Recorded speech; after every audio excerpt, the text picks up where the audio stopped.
안녕하세요. 저는 지방에서 작은 공방을 운영하고 있는 여자이자 13살 딸아이의 엄마입니다. 제게는 연세가 많으신 시아버지가 계십니다. 시아버지께서는 제게 조금 특별한 분이에요. 부모의 사랑을 모르고 자란 제게 부모님 같은 분이었기 때문입니다. 마냥 가정을 이루고 싶어서 남편과 결혼을 결심했지만 최종 결정을 내리고 실행에 옮기기까지 시아버지의 존재에서 오는 도움도 컸었어요. 제가 왜 그토록 시아버지 바라기 며느리가 된 것인지, 남들은 대부분이 다 어려워만 한다는 시아버지와 어떻게 그렇게 마음을 열고 친해질 수 있었는지, 그 긴 이야기를 담아 사연을 보냅니다. 아주 어렸을 적 저희 부모님께서는 지병을 앓다 세상을 떠나셨습니다. 그때 당시 워낙 가난했던 부모님께서는 병을 손써볼 생각조차 하지 못하셨던 것 같아요. 아니면 가난에 질려 도망치듯 눈을 감으셨거나 둘 중 하나였겠죠. 세상에 혼자 남은 저는 이 집 저 집 떠돌았습니다. 이모 할머니 댁에, 외삼촌 댁에, 그러다 마지막엔 육아원에 맡겨졌어요. 육아원에서 지내는 시간은 고통이었습니다. 무슨 잘못을 해서 내가 이곳에 와 있나, 그런 생각을 많이 했던 것 같아요. 그래서 정확한 원인 하나 남겨두지 않고 나란히 세상을 떠난 부모님을 많이 원망하며 자랐었습니다. 그런 제게 부모님보다 더 부모님 같은 사람이 나타났으니 그게 바로 지금의 저의 시아버지입니다. 그런 시아버지를 만나게 해준 지금의 제 남편은 제가 자주 가던 도매시장에서 만났어요.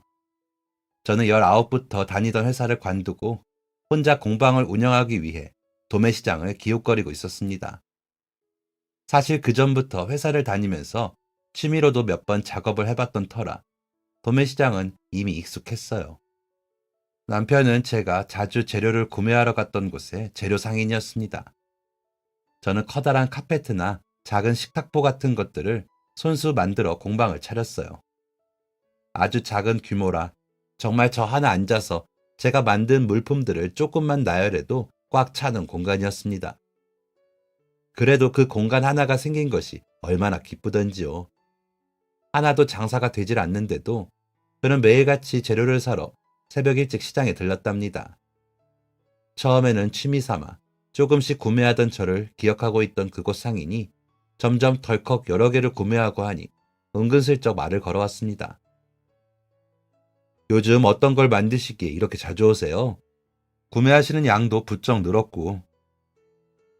처음에는 그 말이 괜한 딴지를 거는 것처럼 느껴져 불편했었어요.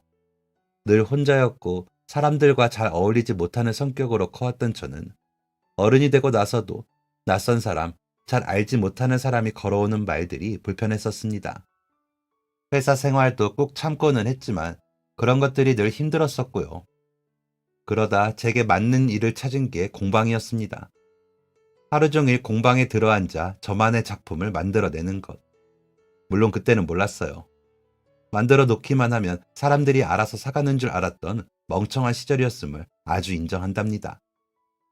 그래서 그런 성격 탓에 그 상인이 걸어오는 말이 괜히 불편했었어요. 소심하고 경계심 많던 제 성격은 곧 그래서 사지 말라는 건가? 하는 반발심을 만들어냈었죠.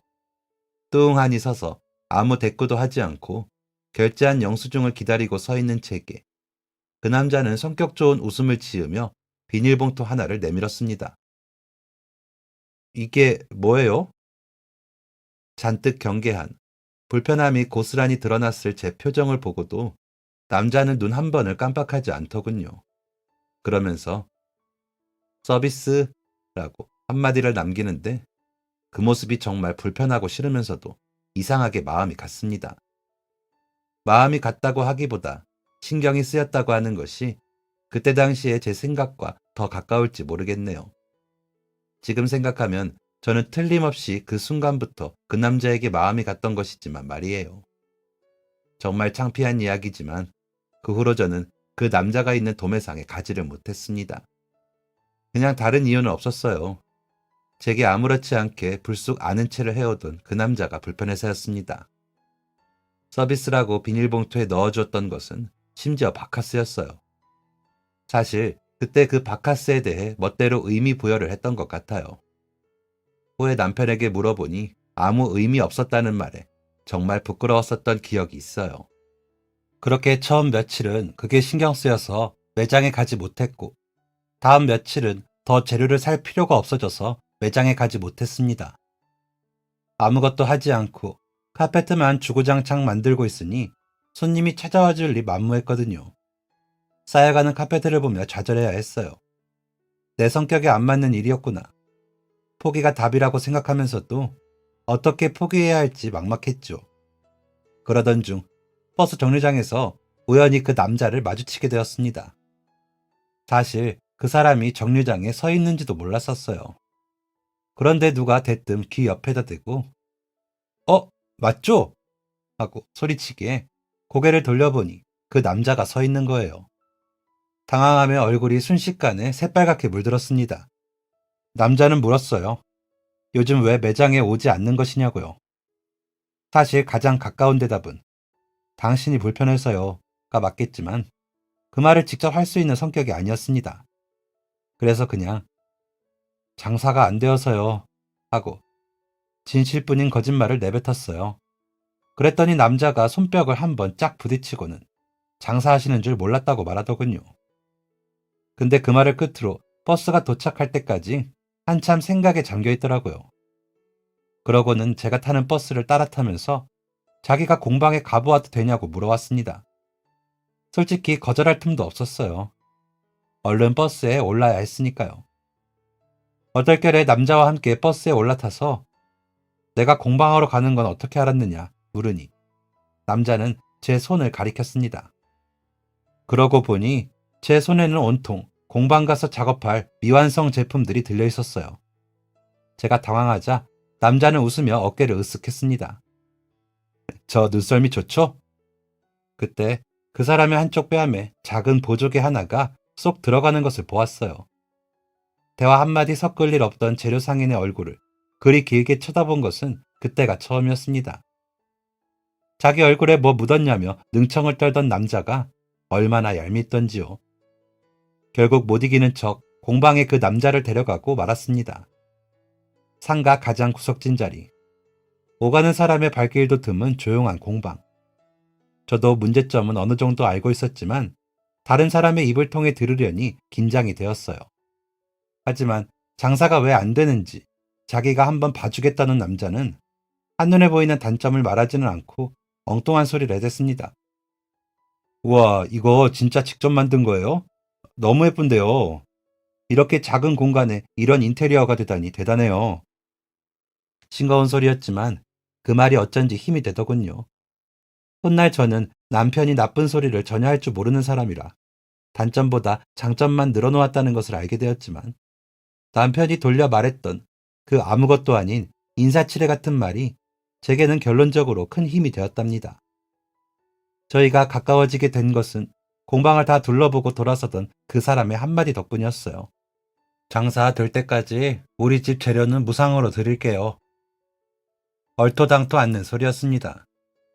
저는 심지어 뻔뻔하게 그걸 진짜로 받아낼 인간도 못 되었고요. 왜 저한테 그러시냐는 말에 그 사람은 말했었어요. 그냥 그러고 싶다. 라고요.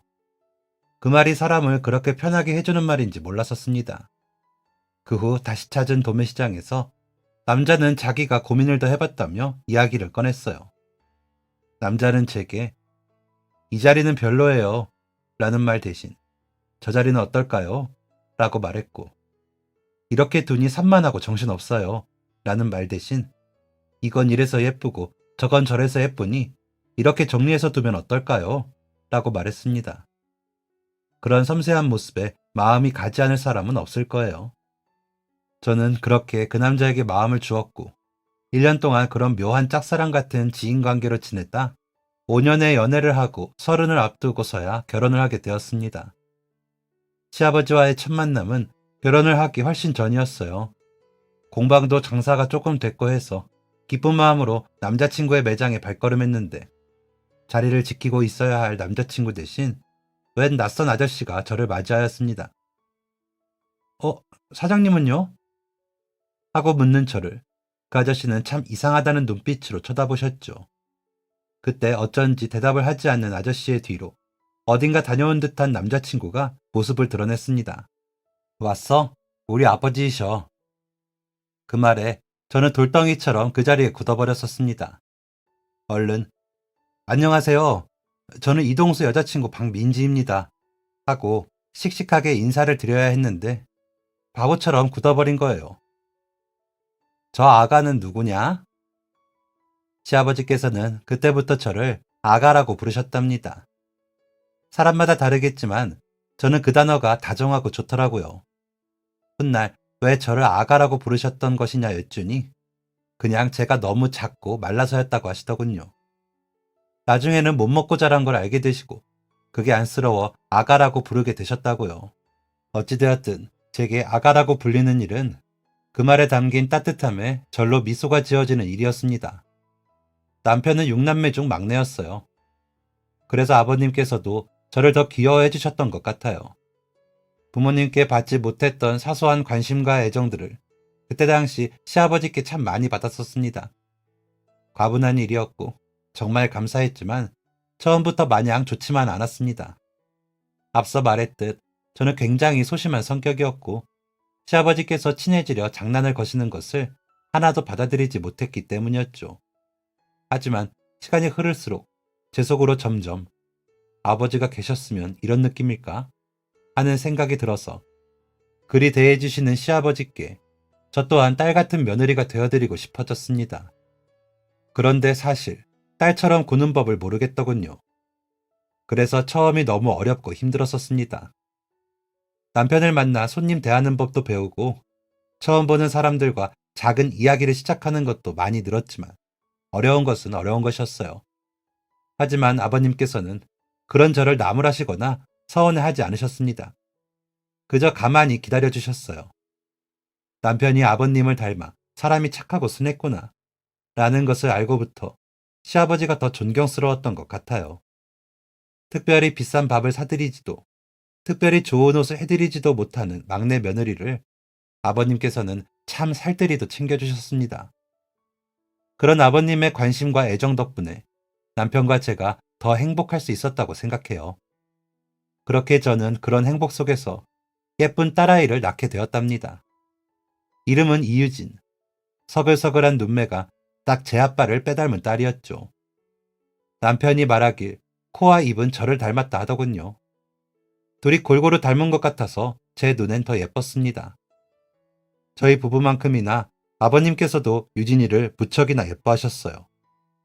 공방도 어느 정도 평수가 있는 곳으로 이사를 하고 아이를 낳고 조금 더 사람들을 잘 대하게 된 저는 작은 수업도 진행하게 되었답니다. 감사하게도 처음 수업은 주로 자주 오시던 단골 손님들의 차지였어요. 늘 보던 사람들을 통해 수업을 연습한다 생각하고 수강료는 받지 않았습니다. 그렇게 아주 천천히 조금씩 공방을 키워나갔어요. 제 품에 안긴 예쁜 딸아이 유진이도 그렇게 조금씩 자라났고요. 더할 나위 없이 행복했습니다. 그런데 유진이가 5살 되던 해 남편이 교통사고를 당해 세상을 떠나고 말았어요. 남편은 제가 이 세상에서 가장 믿고 의지하던 사람이었습니다. 그런데 그런 남편을 더 이상 볼 수 없다는 것은 정말 현실감이 없고 이상한 일이었어요. 장례를 치르다가도 몇 번이고 주변 사람들을 붙들고 물었었어요. 저 이제 정말 동수 씨 못 보는 거예요? 그렇게 물으면 사람들은 쯧쯧 혀를 찼습니다. 불쌍하다고 그랬어요. 사실 제가 불쌍한 건 저 혼자만 알았습니다. 아니, 급하게 세상을 떠나버린 남편과 오래전에 세상을 떠난 저의 부모님만 알고 계셨죠. 어떻게 사랑하는 사람들이 이렇게 다 저를 떠나는 것인지 너무 힘들고 괴로웠습니다. 남편이 곁에 없는데 이제 어떻게 살아야 하지? 하고 막막하기도 했어요. 모든 것이 꿈이라고 거짓이라고 믿고 싶은 날들이었습니다. 사별이라는 단어가 그렇게 슬픈 단어인지 몰랐었어요. 유진이는 아빠가 하늘나라로 갔다는 것조차 모른 채 저를 따라 엉엉 울었었습니다. 그렇게 넋을 놓고 매일매일 울기만 하는 저를 찾아온 사람은 시아버지이셨습니다. 제가 아버님 뵐 면목이 없어요. 아들을 잃고 누구보다 힘드실 아버님께 제가 드린 말씀은 고작 그 말이었어요. 제가 이기적이어도 한참 이기적이었습니다. 그냥 함께 슬퍼하고 울었어야 했는데 그게 아니라면 저라도 괜찮은 표정으로 아버님을 달래어 드렸어야 했는데 두 눈 가득 슬픔을 머금고 며느리를 찾아온 시아버지를 저는 그저 회피하려고만 했었습니다. 못나고 부족한 자기밖에 모르는 멍청한 며느리였죠. 그럼에도 시아버지께서는 제게 실망하지 않으셨습니다. 서운해하지도 않으셨습니다.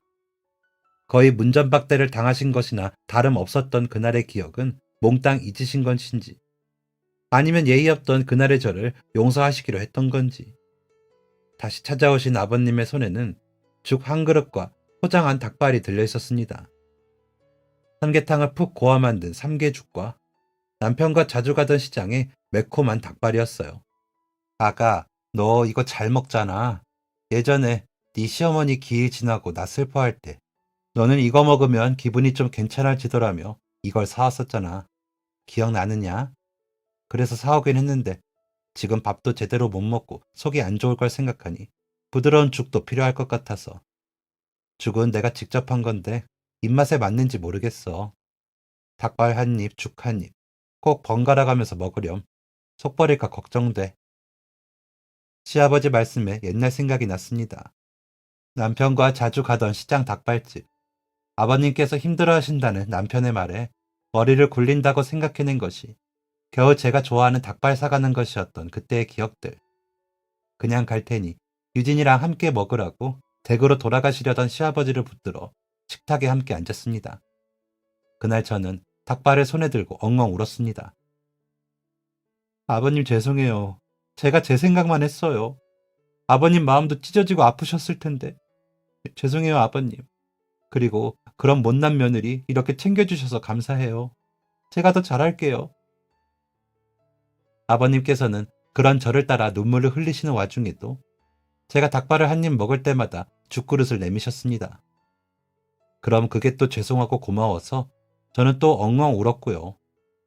남편이 그 모습을 본다면 저를 놀릴지도 모르는 일이지만 그 순간은 정말 슬픔과 좌절, 죄송함과 감사함이 모두 겹쳐져서 그렇게 말고는 다른 방식으로 아버님을 대할 수가 없었습니다. 그렇게 세상에서 가장 큰 슬픔을 맛보면서도 가장 이상하고 특이한 행동을 할 수밖에 없었던 시아버지와 저는 남편 없는 세상에 덩그러니 남겨짐을 인정하고 받아들이게 되었습니다. 아버님의 애정이 담긴 삼계죽은 유진이와 함께 단 한 방울도 남기지 않고 싹싹 긁어먹었답니다. 남편의 빈자리는 하루에도 수백 번 불쑥불쑥 저를 찾아왔습니다. 그게 너무 힘들고 괴로워도 그럴 때마다 유진이와 아버님을 생각했어요. 아버님께서 저를 슬픔의 구렁텅이에서 끄집어 내어주신 만큼 저 역시 남은 생에 아버님께 좋은 며느리가 되어드리고 싶었습니다. 어쩌면 정신을 못 차리는 저를 돌보아 주시느라 정작 당신 몸 하나, 마음 하나 제대로 추스르지 못하셨을 것이라는 생각에 뒤늦은 걱정도 밀려왔어요. 그래서 그때부터 더 시아버지를 걱정하고 챙기기 시작했던 것 같습니다. 죄송하고 고마웠던 그때가 계속 생각나서 말이에요. 아버님과 저, 유진이는 그렇게 남편의 빈자리를 서로 간의 애정으로 조금씩 채워나가며 여전히 서로에게 가장 가까운 가족으로 시간을 보냈습니다. 남편이 세상을 떠난 지 3년, 이제는 떠난 날을 기리며 조용히 서로의 얼굴을 보고 웃을 수 있는 때가 되었어요. 아버님께서는 그해 초부터 유진이 장난감이라도 책가방이라도 하나 더 직접 사주고 싶다시며 꽤 오래전부터 고민하시던 경비일을 시작하셨답니다. 유진이는 여전히 그런 할아버지를 좋아하는 손녀였고 아버님 역시 여전히 저희 딸을 사랑하셨어요. 그걸 지켜보는 저는 남편의 목까지 웃어보려 늘 애를 썼습니다. 애쓴 만큼 유진이는 잘 자라주었어요. 그렇게 저희 딸 유진이가 초등학교 1학년이 되었을 때의 일입니다. 그날은 마침 유진이네 학교가 임시 휴일이라 할아버지 만나러 가자 하는 말에 이끌려 아침부터 도시락을 쌌었답니다.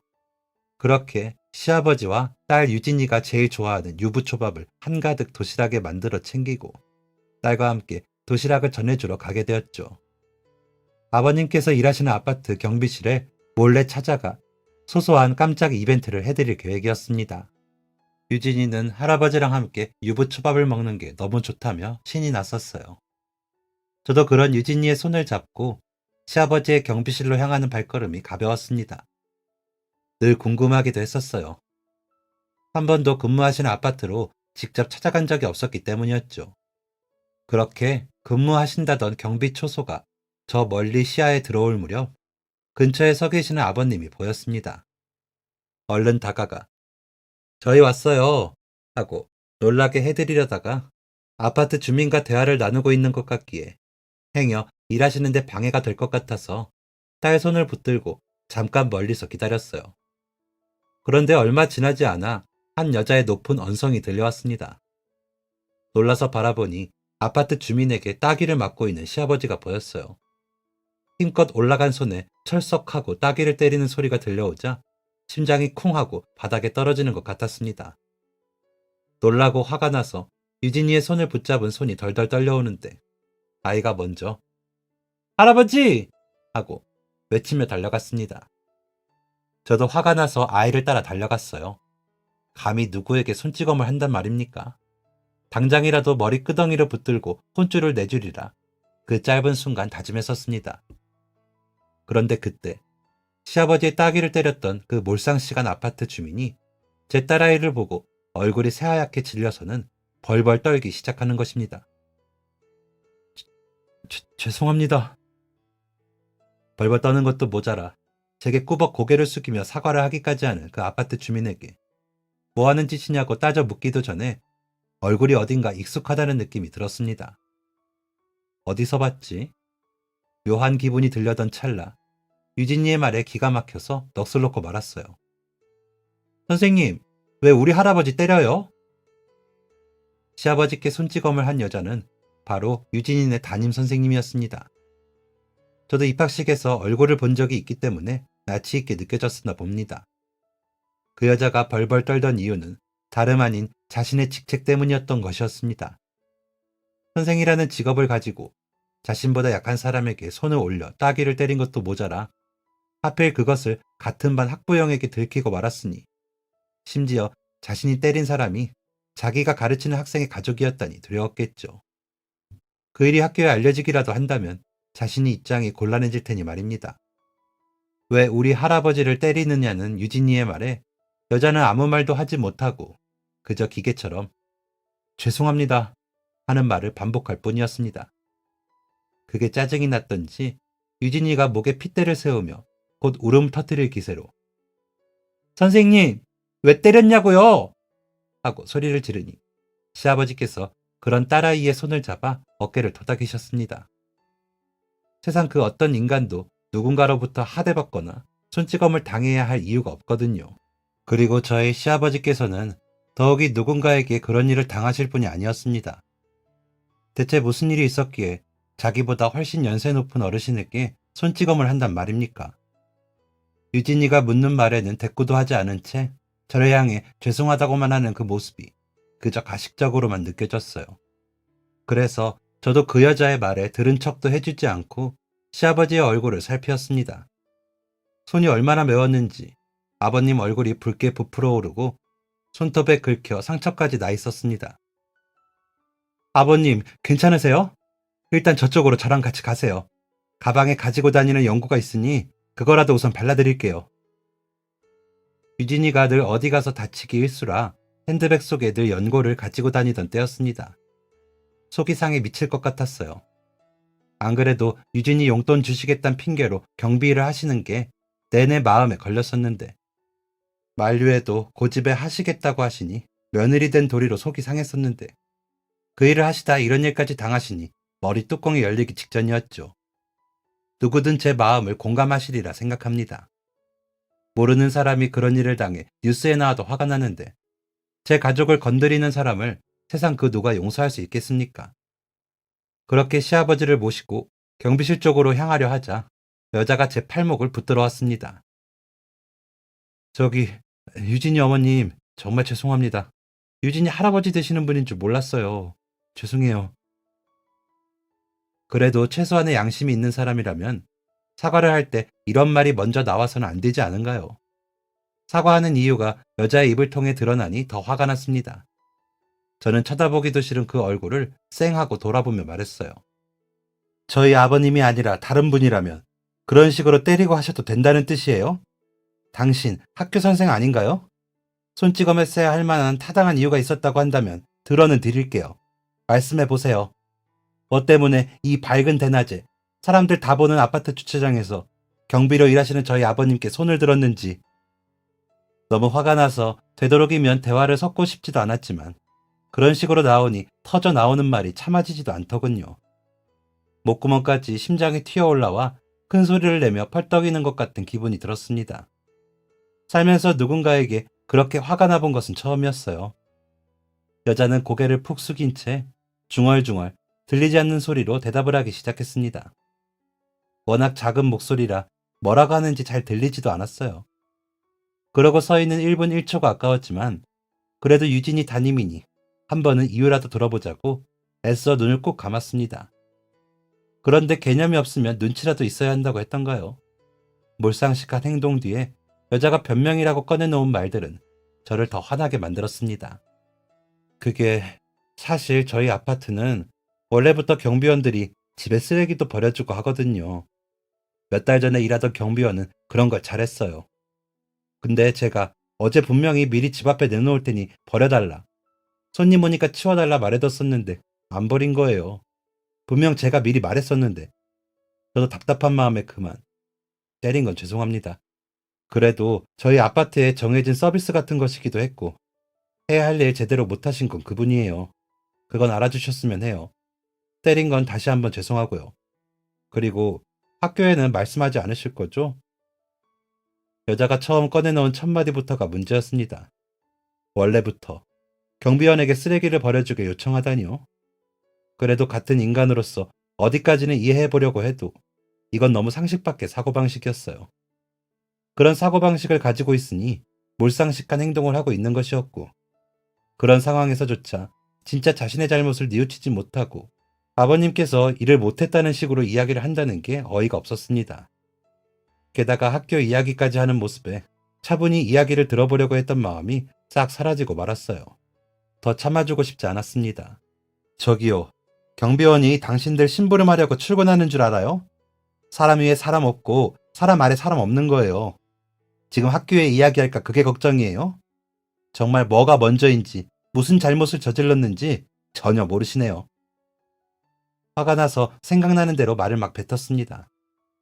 그리고는 핸드폰을 꺼내어 당장 경찰에 전화를 걸었어요. 처음에는 분명 그렇게까지 할 생각이 없었습니다. 똑바로 사과만 한다면, 진심으로 아버님께 용서를 구하기만 한다면 아버님 의사를 여쭈어 마무리하려던 생각이었어요.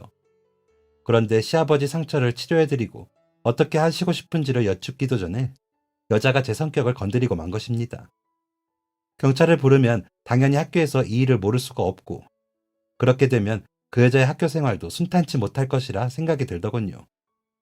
제가 경찰에 저희 시아버지께서 모르는 사람에게 따귀를 맞으셨다고 신고를 하고 유진이가 울먹이며 아버님의 얼굴에 삐뚤빼뚤 연고를 발라드리는 동안 여자는 한쪽에 서서 손톱을 물어뜯고 있다 슬금슬금 도주까지 시도했었습니다. 도망을 간다고 피할 수 있을 거라고 생각했던 걸까요? 그 머리로 어떻게 학교 선생님이 될 수 있었는지 자격까지 의심스러웠습니다. 도망이라도 가시게요? 여기 아파트 CCTV며 주차된 차량들 블랙박스에 얼마든지 당신이 우리 시아버지께 손찌검한 증거는 남아있어요. 심지어 저는 당신이 누군지도 알고 있는데 도망간다고 이 일을 피할 수 있을 거라 생각하세요?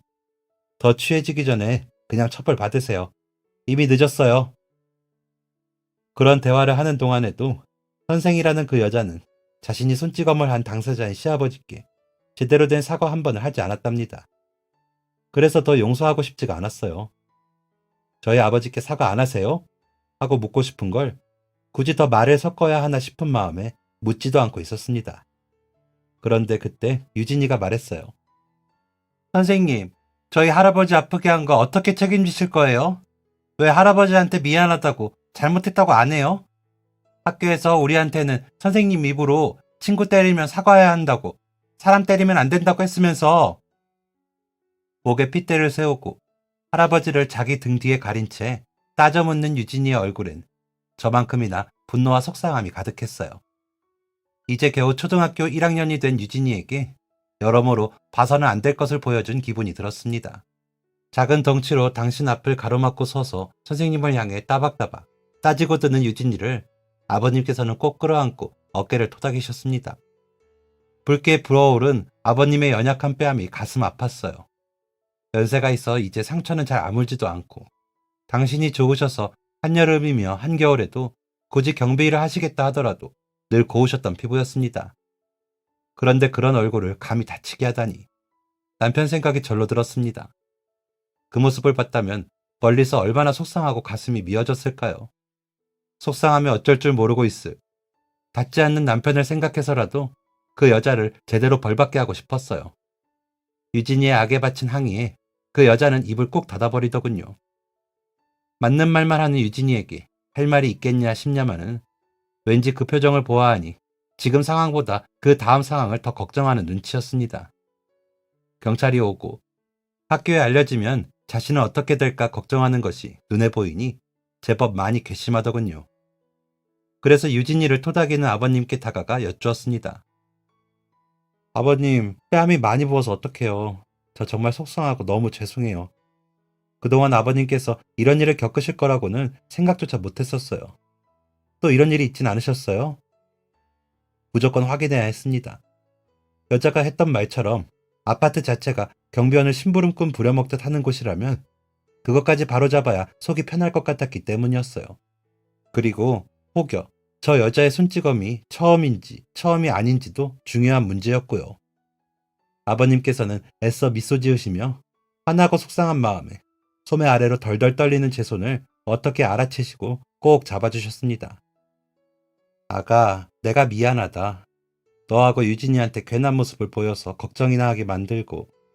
그런데 아가, 오늘은 나도 처음 있는 일이라 좀 멍청하게 맞고 서 있었어도 너희 시아버지가 그리 만만하게 살고 있지는 않으니 걱정 덜어도 된단다.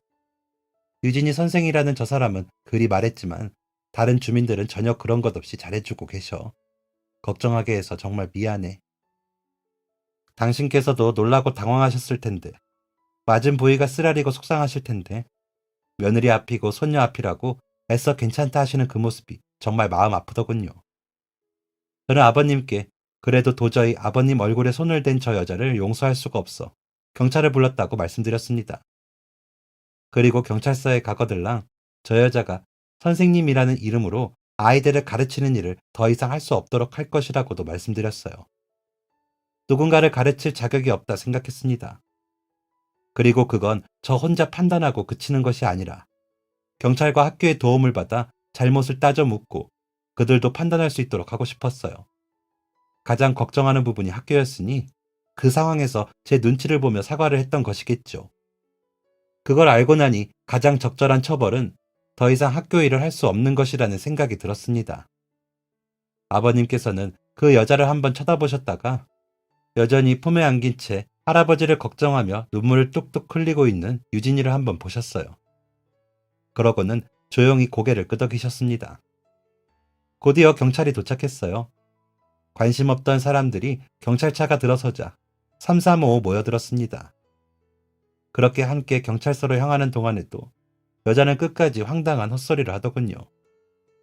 유진이 어머니, 유진이도 있는데 경찰서까지 가는 건 교육상 좋지 않을 것 같은데요.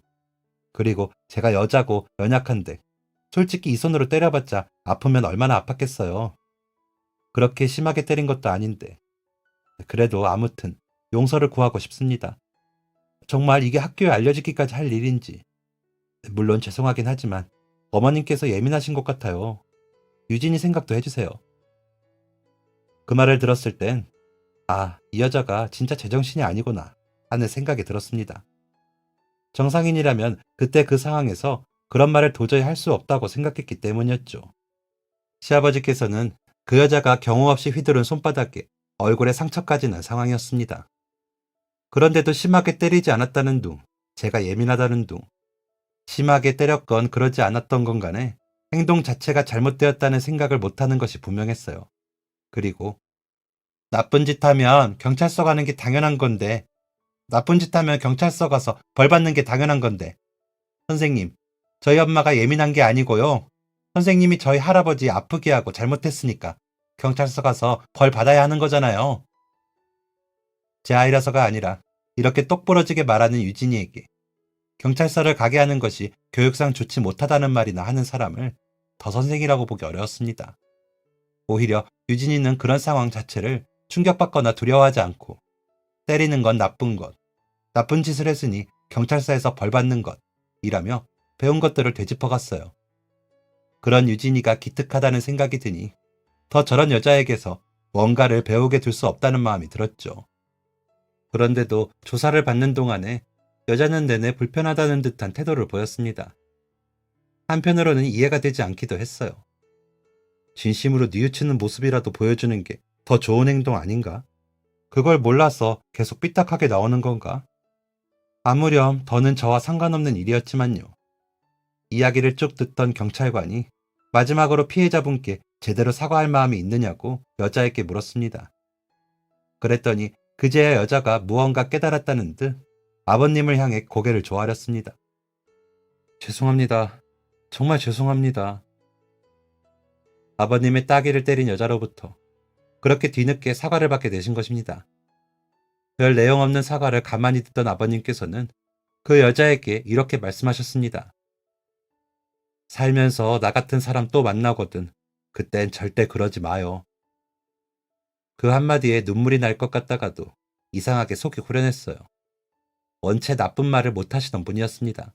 그 정도면 정말 속 시원하게 말씀하신 것이었어요. 경찰서에서 한참 조사 아닌 조사를 받는 동안 유진이는 어느 경찰관분의 친절로 한쪽 테이블에서 퍼즐놀이를 했습니다. 아이의 눈높이에 맞추어 최대한 기다리는 시간이 지루하지 않도록 도움의 손길을 주셨던 경찰관분들께 정말 감사했어요. 그분들 덕분에 잘못을 하지 않은 착한 사람은 경찰서를 무서워하지 않아도 된다는 걸 유진이는 분명히 배웠을 거예요. 너무 감사했습니다. 그 후 며칠 동안 저는 유진이를 학교에 보내지 않았어요. 이미 경찰서에서 학교로 연락을 했었지만 그 교사에게 제대로 된 징계가 내려지기 전까지는 아이를 학교에 보낼 수 없다는 입장을 내보이고 싶었습니다. 그리고 얼마 후에 학교로부터 전화가 걸려왔어요. 그 여자는 교직을 파면당했다고 했습니다. 사실 그 전화를 받고 아주 조금은 당황했던 것도 사실이에요. 알맞은 징계를 받게 될 거라고 생각했는데 교직이 파면되었다니. 솔직한 마음을 학교에 전했더니 학교에서는 이렇게 말했습니다. 다른 것도 아니고 사람을 때리고 문제를 일으킨 사람이 아이들을 지도할 자격이 없다는 것이 이번 파면의 가장 큰 이유가 아닐까 싶습니다. 인성 부분에서도 문제가 되는 부분이 있었고요. 유진이 할아버님께서는 조금 괜찮으신가요? 그 일로 심적으로 불편함을 겪고 계시진 않을지, 저희 학교 교사의 비도덕적인 행동으로 인해 여러 가지로 힘들게 해드린 것 같아 사과 말씀드립니다. 유진이는 그 일이 있은 후부터 매일같이 시아버지께 전화를 드리고 있습니다. 무슨 일이 있어도 할아버지 오늘은 무슨 일 없으셨는지, 선생님이 괴롭히진 않았는지 직접 여쭈어야겠다는 것이 유진이의 의견이었어요. 그 귀여운 고집에 시아버지께서도 그날의 나쁜 기억이 조금 흐려진 것 같았습니다. 그 여자가 교직에서 파면당했다는 전화를 받았던 그날, 유진이는 할아버지와 통화를 하고 왔다며 제게 소식을 전했습니다. 할아버지, 이제 아파트에서 일 안 한대. 그 말에 깜짝 놀라 제가 다시 전화를 걸었었어요. 아버지께서는 저와 유진이가 걱정하는 것이 무엇인지 알아 더는 경비 일을 하고 싶지 않아지셨다며 당분간 백수로 지내다 또 궁금한 일이 생기면 도전해보고 싶다고 하셨습니다. 그러면서 작은 목소리로 유진이가 자기 용돈 필요 없으니 할아버지 맛있는 거 많이 사드시라는 말 하더라며 혹시 제가 아이한테 시킨 거냐고 물어오셨어요. 그 말을 듣고 저도 깜짝 놀랐습니다. 이제 초등학생이긴 해도 그 작은 아이가 어떻게 그런 말을 하는지, 할아버지께서 자기 용돈 주시려 경비일 하시는 건 또 어떻게 깨달았는지 신기하면서도 놀라웠습니다. 그리고 웃음이 났어요. 그 말씀을 하시던 아버님의 목소리에 참을 수 없는 웃음이 피어나고 있었기 때문입니다. 아버님께서는 제게 말씀하셨습니다. 아가, 네가 아니었으면 아들놈 그리 먼저 보내고 내가 이리 웃을 일이 있었겠느냐. 고맙다. 내가 전생에 나라를 구했지 싶어. 그 말씀에 또 남편 생각에 눈물이 금세 차올랐어요. 꼭 열심히 살아서 잘 살아내서 우리 시아버지 호강시켜드려야지. 그날 저는 그렇게 다짐했었습니다. 그리고 5년 후, 저는 그때 그 다짐처럼 운영하던 공방의 1대1 수업을 온라인으로 시도해보면서 예전보다 수입이 늘어날 수 있게 되었답니다. 근처에 살아야만 제가 하는 수업을 들으러 올 수 있고 만든 물품을 구매할 수 있었던 지역적인 단점을 보완한 좋은 시도였던 것 같아요. 남편을 보내고 단골 손님들의 온정으로 유지해 나가던 공방이 온라인을 통해 더 많은 사람들이 접할 수 있게 되면서 이제는 시아버지 용돈 팍팍 드리는 며느리로 행복하고 또 뿌듯하게 지내고 있습니다. 앞으로 더 오래오래 건강하게 며느리와 시아버지로 하나의 가족으로 행복한 시간을 보낼 수 있기를 매일 기도해요. 시아버지께 바라는 단 한 가지 소원은 건강하심입니다. 언제나 그랬듯 늘 건강만 해주신다면 더 바랄 것이 없어요. 그러니 아버님, 매일매일을 내일이 더 건강한 할아버지로 그렇게 저와 유진이 곁에 오래 계셔주세요. 아버님께도 유진이에게도 잘하는 며느리, 엄마가 될게요.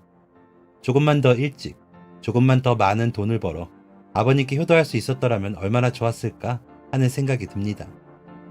조금 늦은 감이 있지만 그런 감정을 느끼는 며느리에게 늘 따스하게 대해주셔서 감사합니다.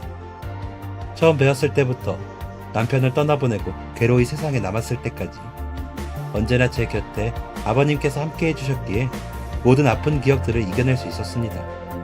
고맙습니다. 감사합니다. 지금까지 사연 들어주셔서 감사합니다. 사연이 재밌으셨다면 구독과 좋아요를 눌러주세요. 감사합니다. 안녕히 계세요.